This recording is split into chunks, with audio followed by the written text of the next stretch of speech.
집값, 정말 예측하기 힘들죠. 오를 것 같아서 마음 먹고 사면 딱 그때부터 떨어지고 이제 끝났다 싶어서 기다리면 또 귀신같이 오르잖아요. 그래서 오늘 이 시간에는 도대체 무엇이 정말로 이 주택시장을 움직이는 건지 그 본질을 한번 제대로 파헤쳐 보겠습니다. 시작하기 전에 KB국민은행의 박원갑 수석전문위원의 말을 한번 들어보시죠. 당신의 예측대로 시장은 움직이지 않을 수 있다. 그리고 시장은 당신보다 똑똑하다. 정말 이 한마디가 오늘 우리가 할 이야기의 핵심을 정확히 꿰뚫는 것 같아요. 시장을 이겨보겠다는 생각 자체가 어쩌면 처음부터 잘못된 접근일 수 있다는 거죠. 자, 그럼 첫 번째 섹션, 경제적 동인들입니다. 먼저, 과연 집값을 움직이는 경제적인 요인들은 뭘까요? 과거 시장을 지배했던 일종의 법칙 같은 게 있었는지 약 10년간의 데이터를 분석한 연구를 통해서 한번 들여다보겠습니다.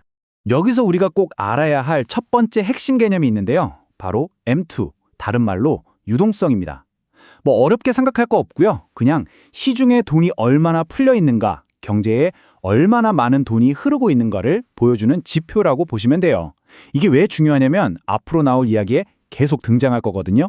꼭 기억해 주세요. 그리고 두 번째 개념은 바로 전세 가격입니다.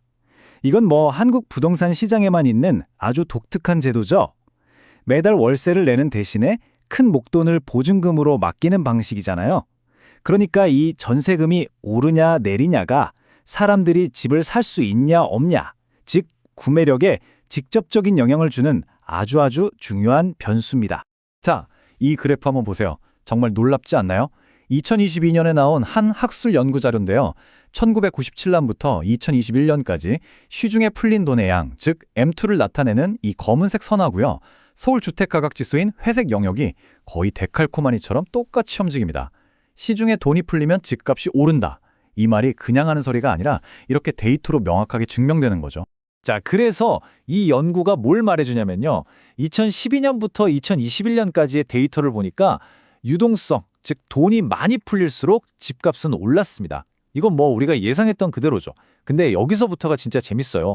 금리가 오를수록, 그리고 더 놀라운 건 전세 가격은 오히려 내려갈수록 집값이 올랐다는 거예요.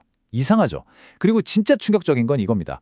정부가 그렇게 쏟아냈던 부동산 규제들 있잖아요. 그게 통계적으로는 아무런 의미 있는 영향을 주지 못했다는 겁니다. 섹션 2, 예상 밖의 반등입니다. 자, 그럼 이런 법칙들을 알았으니 2023년 시장 예측은 식은 죽 먹기였을까요?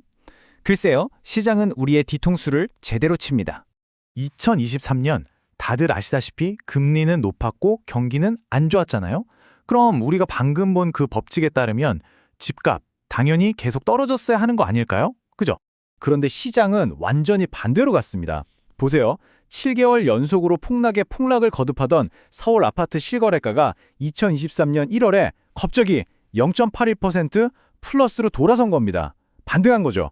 이게 얼마나 예상 밖이었냐면 대부분의 전문가들이 예측했던 것보다 훨씬 빠른 반등이었어요. 자, 맨 처음에 봤던 그 말 기억나세요? 시장은 우리 생각보다 똑똑하고 또 우리가 상상하는 것보다 훨씬 빠르게 움직인다는 걸 다시 한번 제대로 보여준 사건이었죠. 섹션 3. 더 깊은 시장의 현실. 자, 그럼 이 미스터리한 반등을 어떻게 이해해야 할까요? 이걸 제대로 알려면 그냥 뉴스 헤드라인만 봐서는 안 되고요.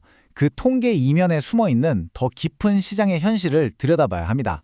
여기에 아주 중요한 함정이 숨어 있었습니다.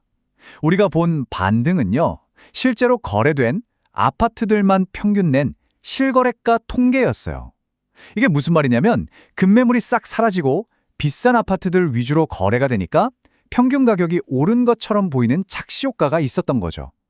반면에 팔렸든 안 팔렸든 시장 전체의 온도를 재는 표본 통계를 보면요, 여전히 하락세였어요. 그러니까 같은 2023년 1월을 두고 통계가 전혀 다른 이야기를 하고 있었던 겁니다. 그래서 일부 전문가들은 이거 혹시 하면서 과거의 사례를 꺼내듭니다. 바로 2008년 금융위기 때 W자형 더블 D 패턴이죠. 그때도 2008년에 폭락했다가 2009년에 정부가 돈을 풀어서 잠깐 반등했어요. 근데 그게 끝이 아니었죠. 2010년부터 2012년까지 다시 쭉 더 길게 떨어졌거든요. 혹시 이번 반등도 그런 일시적인 현상이 아닐까 하는 분석이 나오는 겁니다. 자, 이번엔 또 다른 아주 유명한 통념을 한번 깨볼까요? 새 아파트 공급이 많아지면 집값은 떨어진다. 이거 거의 진리처럼 믿는 분들 많으시죠? 과연 그럴까요? 2022년 데이터를 보면요, 정말 이상합니다. 전국 아파트 공급량은 예년 평균보다 오히려 적었어요. 그럼 집값이 오르거나 최소한 버텨야 하잖아요? 그런데 결과는 어땠죠? 역사에 남을 만한 대폭락이었습니다.